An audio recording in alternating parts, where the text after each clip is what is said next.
Boa noite, pessoal, tudo bem? Estou lendo Gênesis 39, versículo 10 em diante, diz assim: Falando ela a José todos os dias, e não lhe dando ele ouvidos, para se deitar com ela e estar com ela, sucedeu que certo dia veio ele à casa para atender os negócios, e ninguém da casa se achava presente. Então ela o pegou pelas vestes e lhe disse: Deita-te comigo. Ele, porém, deixando as vestes nas mãos dela, saiu fugindo para fora. A mulher de Potifar, ela, quando José vai até a casa e não tem ninguém, e ela está sempre tentando seduzir, ele sempre fugindo. Neste momento, quando não tem ninguém, e ele foge e deixa as vestes dele na mão dela, ela o acusa. Ela acusa que quem deu de cima dela, ela tentou agarrar, foi ele. O que acontece? Claro que o marido dela acreditou nela e manda José para a prisão. Então José já vem da venda que os irmãos fizeram, aí ele vai trabalhar na casa de Potifar e é acusado e vai para a cadeia. Lá na cadeia, ele conhece um copeiro e um padeiro, também da casa de Potifar, que estavam presos lá. E aí acontece que os dois têm sonhos, e José, todo mundo sabe, ele interpreta os sonhos.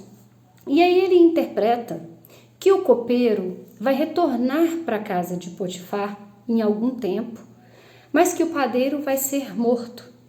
E isso realiza mesmo, acontece mesmo.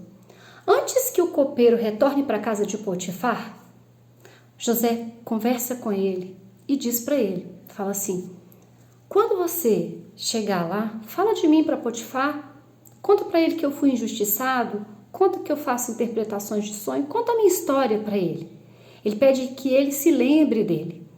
E quando o José vai para a cadeia, era uma situação muito difícil, uma situação complicada. Quem se imagina preso numa cadeia, o pior, injustamente? Mas José trabalha naquela cadeia com tanto esmero que ele é colocado abaixo de quem toma conta da cadeia. Ele é colocado ali para tomar conta com toda a confiança do mundo. E aí eu te pergunto, quando esse copeiro volta para a casa de Potifar, ele lembra de falar de José? Não lembra. E só passado um bom tempo, quando Potifar tem um sonho e que ninguém consegue interpretar, aí sim o copeiro lembra de José. O que eu aprendo com isso? O que eu aprendo com isso é que às vezes as pessoas não vão lembrar de você. Por mais que você peça, por mais que você fale, por mais que você esteja presente ali com a pessoa, ela só vai lembrar de você no dia que você for útil para ela, no dia que você tiver utilidade, assim como José ia ter utilidade para poder interpretar o sonho de Potifar. E a gente precisa pedir ao Senhor Jesus discernimento para a gente saber quem é quem a gente deve ter do nosso lado, que vai estar com a gente, que vai simplesmente curtir as nossas vitórias, nos ajudar nos nossos fracassos, segurar a nossa mão na enfermidade. A gente precisa pedir ao Senhor discernimento, e se a gente pedir, o Senhor nos dá.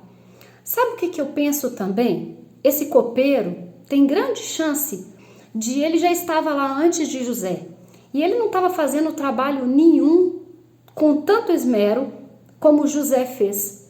E até numa situação difícil, como era uma cadeia, esse copeiro devia ter inveja de José.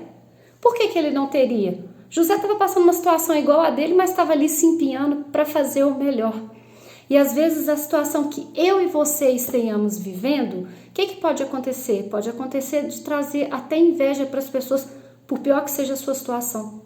Talvez você está desempregado e a pessoa inveja o tempo que você tem desempregado, sem pensar nas contas suas que estão vencendo e que talvez você está aflito porque talvez uma hora ou outra o seu seguro-desemprego vai acabar e você não vai ter salário para pagar.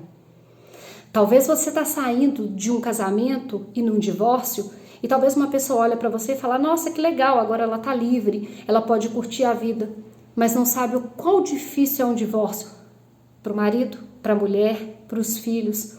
Então, às vezes, as nossas dificuldades, até as dificuldades causam inveja nas pessoas.